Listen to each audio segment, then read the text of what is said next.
that are fucking dead. When it came to the situation in Virginia, there's a lot of people that were no good for me that I had to get rid of. People that treated me badly, people who had a history of taking advantage of me.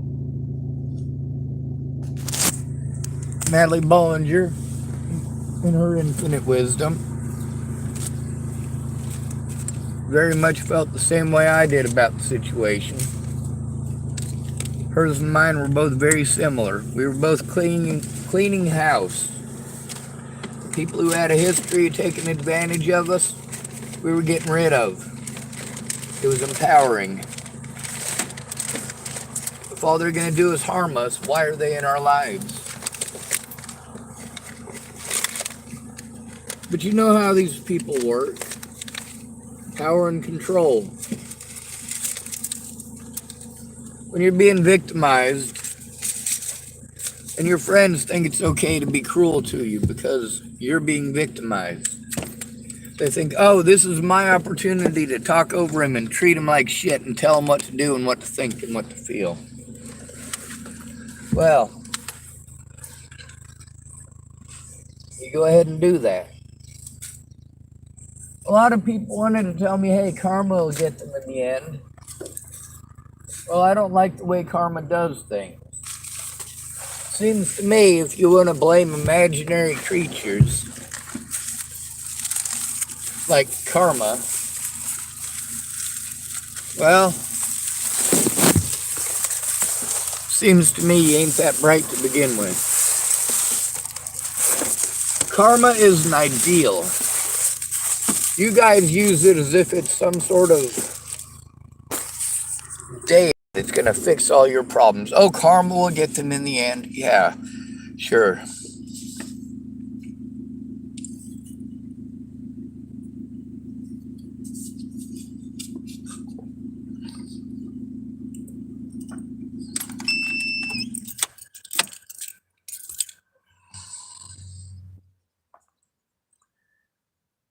Lana engelien and her daughter did some pretty horrible things.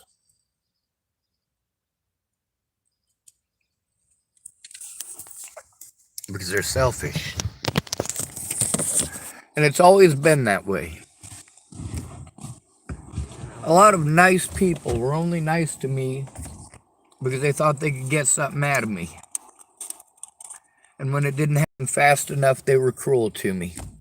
The people who told me to be patient wanted to treat me like shit because they wanted free things that, well, had they actually assisted me, instead of telling me to be patient, I could have had those resources to expend.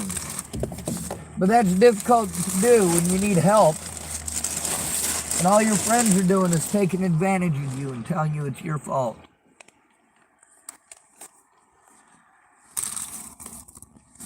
There aren't many people I have any respect for, if any.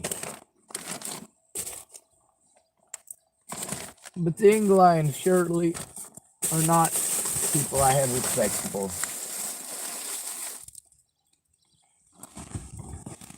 Lana's dead. Some of y'all might say that's a good start. Well, I'm willing to repeat that ignorance. But it's ignorance. It's not a good start. The one thing you fucking morons don't pay attention to is I still care about these people. Just because they did fucked up shit doesn't mean I want bad shit to happen to them.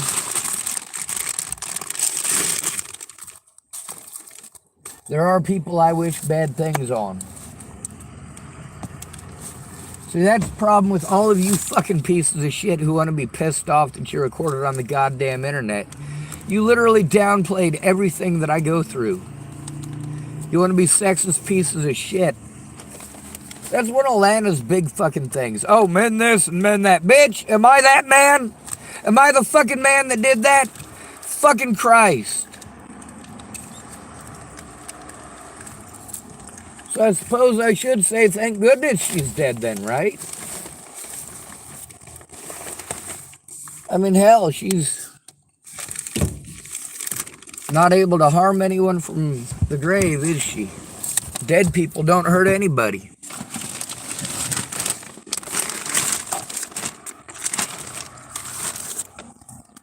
This is what shows that none of you are good people. Not a single one of you. Not Lana, not Amanda, not any of you who view this, because to you it's fine. To you it is fine. As long as it is not happening to you, then it is magically okay.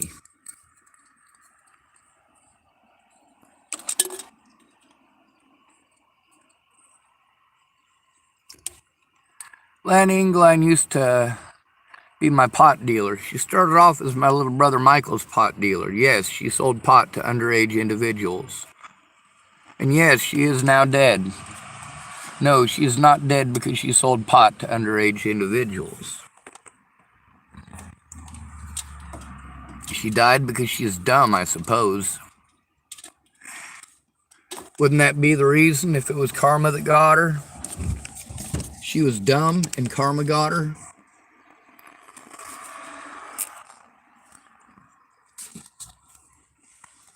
You're fucking disgusting, people.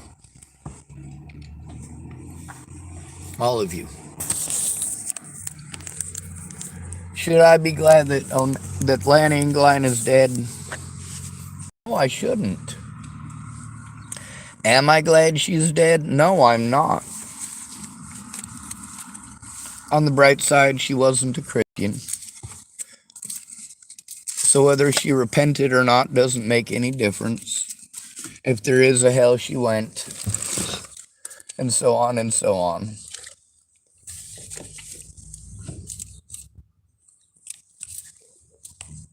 Ugh. She didn't want to repent, so it was off to hell that she went.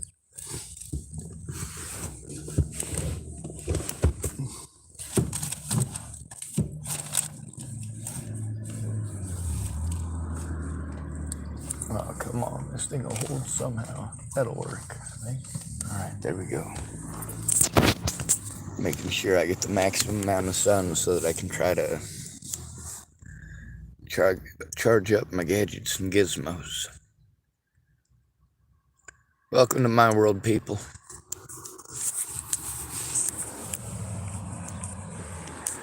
I wouldn't have had to do any of the desperate things that I've done if I had just one friend who gave a shit. That wouldn't be Lana Engelien. That wouldn't be Amanda Engelien.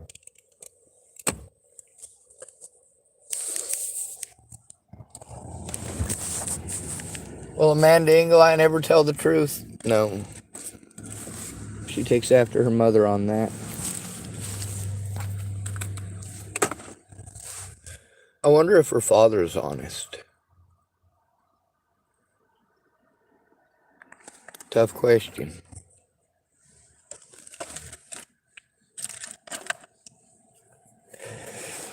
Anyway, I don't have any tears to cry for the woman. Do I feel bad? Of course I do. Does it sadden me? Of course it does.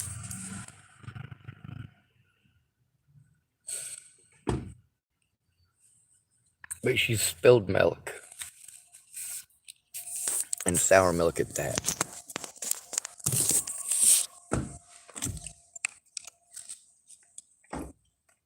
Me and Amanda Engelien had some of the same friends. Some of them. For the most part, people didn't like Amanda Engelien because she smelled like dog food. For the most part, people didn't like me because I stuck up for black kids and homosexuals. Oh yeah, and I wasn't very attractive.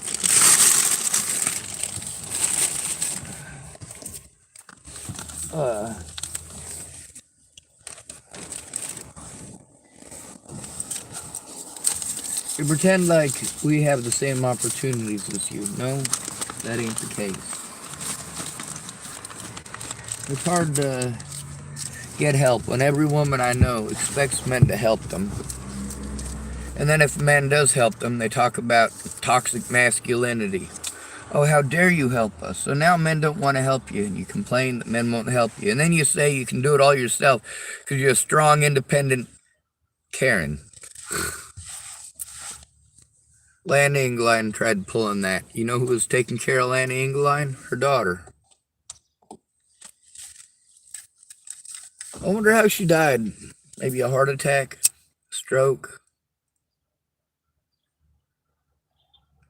Maybe she got a disease from one of them barnyard animals.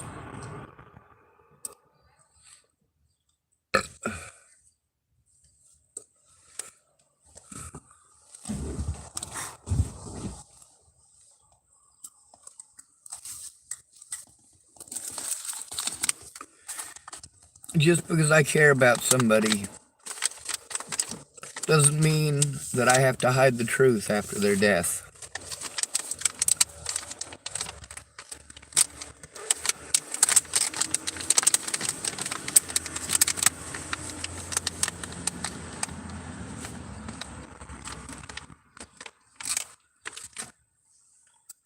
Yeah, I'm sad. I think karma's pathetic. Or whatever other deity you want to blame. They're all pathetic. I can also guarantee you that none of them are responsible for Lana engelien's death. I don't know how she died. I didn't read the article. And it probably doesn't say because it's from a funeral home.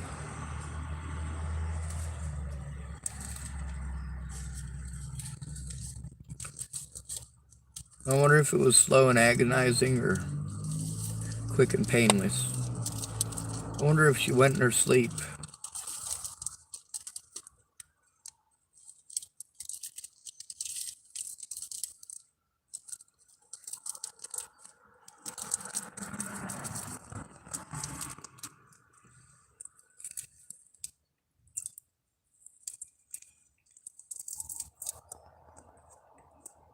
Lana engelien could have tried being a good person. Instead, she tried being a shitty excuse for a fucking human being and bullying me because I wouldn't fuck her. Well, excuse me, but my brain was on other things, like stopping the abuse. Stopping the long-term and ongoing abuse. But not one of you fucking pieces of shit ever fucking gave a goddamn about any of it. What you cared about was entertainment. What you cared about was making money or enhancing your reputation or prestige. You wanted to be able to say you were friends with this person or friends with that person.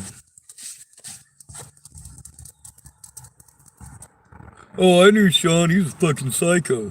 Yeah, cutie.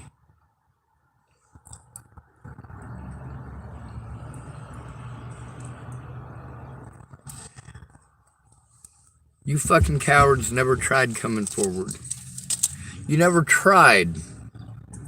You didn't care how important your words were, or how important it was to do it with the victim, especially when he's an at-risk adult who's easy to walk over and talk over.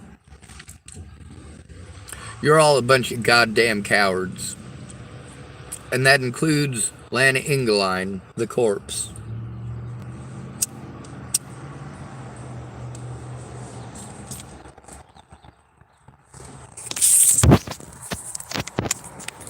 All of these people, all of them told me that their lives were better because I was in it.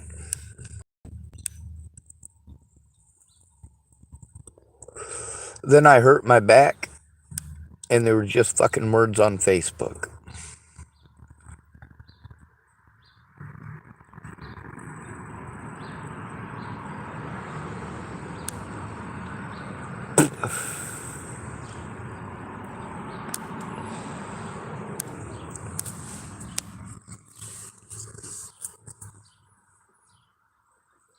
I really hope that Leslie Snell outlives me. I truly do.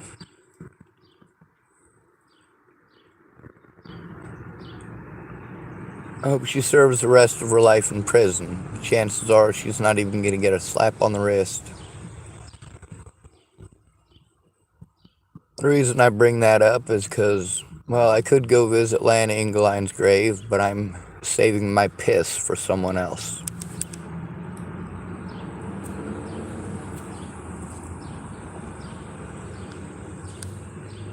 I think that Leslie Snell should have a porta potty for a headstone.